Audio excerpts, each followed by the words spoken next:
did you?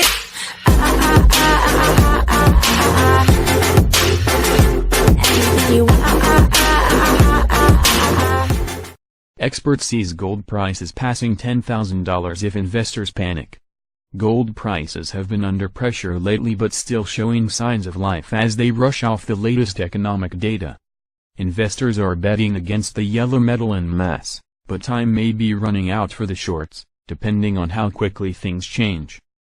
Daniel Oliver of Myrmikan Research, who writes extensively about credit bubbles and economic cycles, tells ValueWalk that he sees gold prices heading north of $10,000 an ounce. History repeats itself. Over and over again in his August update, Oliver highlighted the many bailouts the U.S. government has had a hand in over the decades. He noted the credit cycle that repeats over and over.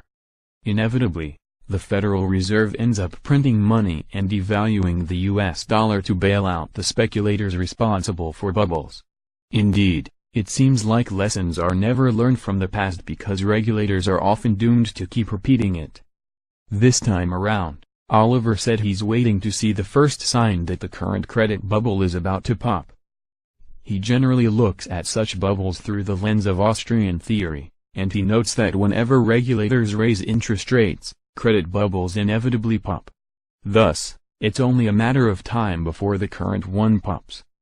He's waiting for some small bank to roll over, or reports of a rouge, sick, trader at a large bank, or a pension fund to collapse, all of which could be signs the credit bubble is about to pop. We already know that many large pension funds in the U.S. are close to collapsing, so that certainly wouldn't a surprise. Will it be pensions? Or the Turkish lira crisis? For example, Central States Pension Fund expects to be insolvent within 7 years, while CalPERS and CalSTRS are both facing extreme levels of unfunded liabilities. The pension crisis is only expected to get worse in the coming years.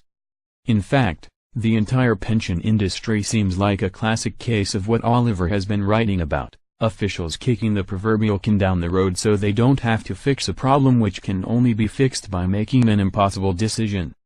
Oliver's actually betting on the Turkish lira crisis as the event that pops the current credit bubble. He notes that the country has high levels of debt denominated in US dollars and euros. Thus, as the lira collapses, Turkey's dollar-denominated debts become unpayable because the lira is worth half the number of dollars it was worth a year ago. That means the country's dollar-denominated debt has doubled in the last 12 months. Looking at gold prices from a different angle. One of the most interesting parts of Oliver's commentary on how the popping of the credit bubble will impact gold prices is the way he looks at the Federal Reserve's gold holdings versus the rest of its balance sheet. He explained that over time, the percentage of the Fed's liabilities which can be backed by its gold holdings changes over time, based on macroeconomic events. He pointed out an interesting idiosyncrasy in the way the Fed values the gold on its balance sheet.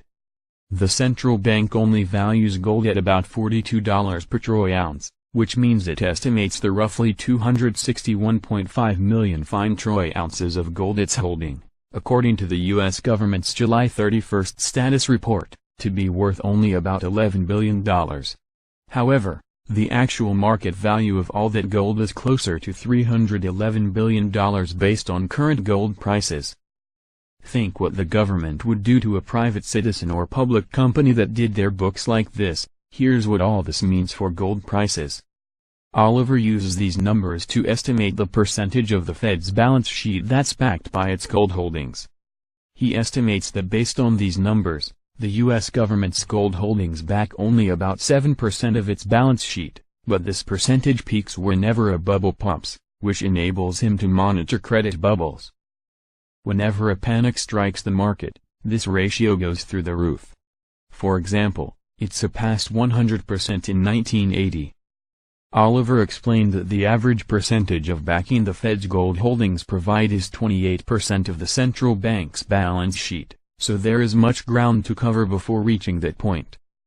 However, he does expect the same cycle to repeat itself again and result in a sort of enhanced version of a 70s-style repression.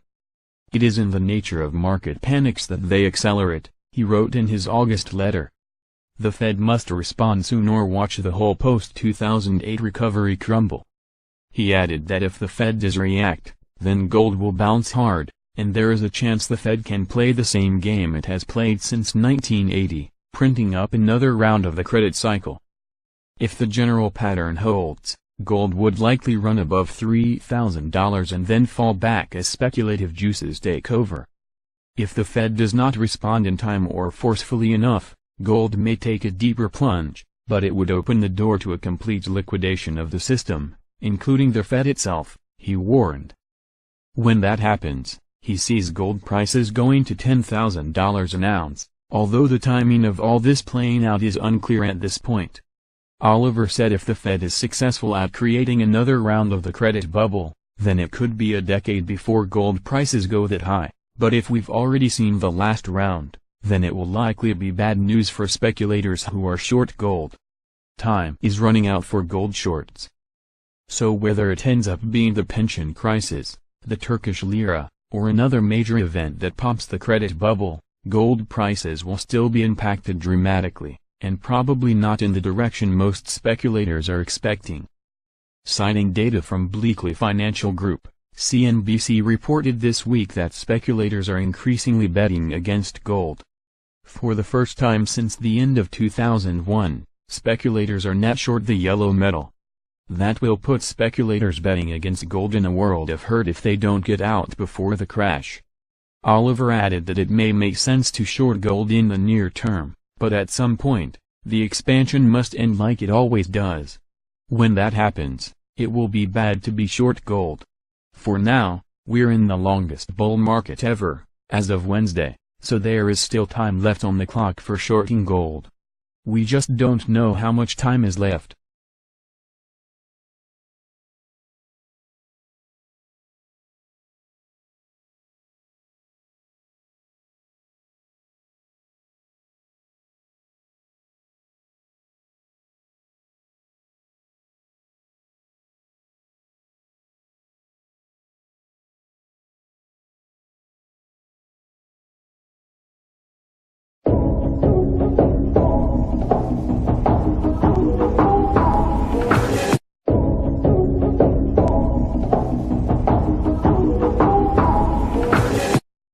Gold to reclaim $1,300 an ounce by the end of 2018.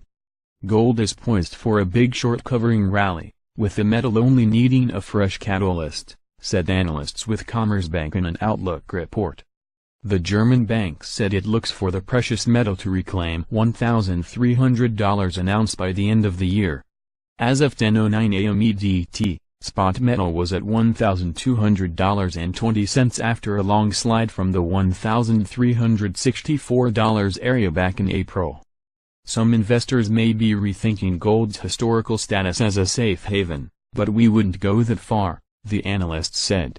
The metal has fallen despite a number of geopolitical concerns, such as a currency crisis in Turkey and the U.S.-China trade war. However, analysts pointed out that when the financial crisis of 2008 first hit, gold initially lost more than $200, falling to $700 as the US dollar rose. However, then gold took off, rising to $1,200 by December 2009 and $1,400 by the end of 2010. The 2018 drop in price is largely the result of a stronger dollar, a buoyant U.S. equity market, weak emerging market currencies and speculative selling, Commerzbank said. Covering of record-high short positions would cause the gold price to surge.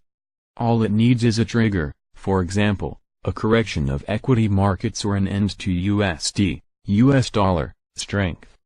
The precious metal tends to move inversely to the dollar, which has risen to its highest level in more than a year during recent months, thereby pressuring gold. The dollar has reaped the benefit of both its substantial yield advantage versus the euro and from its role as a safe haven, Commerzbank said. The latter has led to strong demand for U.S. Treasuries so that the 10-year yield has dropped to well below the 3% mark. A buoyant U.S. stock market has also hurt gold, the bank said. Analysts said this contributed toward outflows of 70 tons of gold from global exchange-traded funds during the 7 weeks to mid-August. Meanwhile, money managers had a net short, or bearish, position of 83,324 futures contracts as of August 14, the most recent data available from the Commodity Futures Trading Commission. Commerzbank pointed out that it is highly unusual for these accounts to even hold a net short position in the precious metal. This also means it doesn't take much to set off a sharp rally, as speculators would be forced to buy in order to offset, or cover, their positions, the bank said. One possible trigger for short covering might be a correction on the U.S. equity market, although it would have to last longer than just a couple of days, Commerzbank said. Another trigger could be a turnaround in the dollar. The bank's currency strategists feel that the greenback's appreciation is nearing an end. In 2019, the dollar could start falling back as the Federal Reserve nears the end of a rate-hiking cycle and the European Central Bank gradually retreats from its ultra-loose monetary policy, they said. In our view, gold has fallen too far, Commerzbank said. The current price hardly reflects the numerous political and economic uncertainties prevailing. The record level of speculative net short positions suggests a substantial price rally before the end of the year. Given the lower starting point, we are lowering our forecast for year-end to $1,300 per troy ounce. We still expect the price to rise in 2019 to $1,500.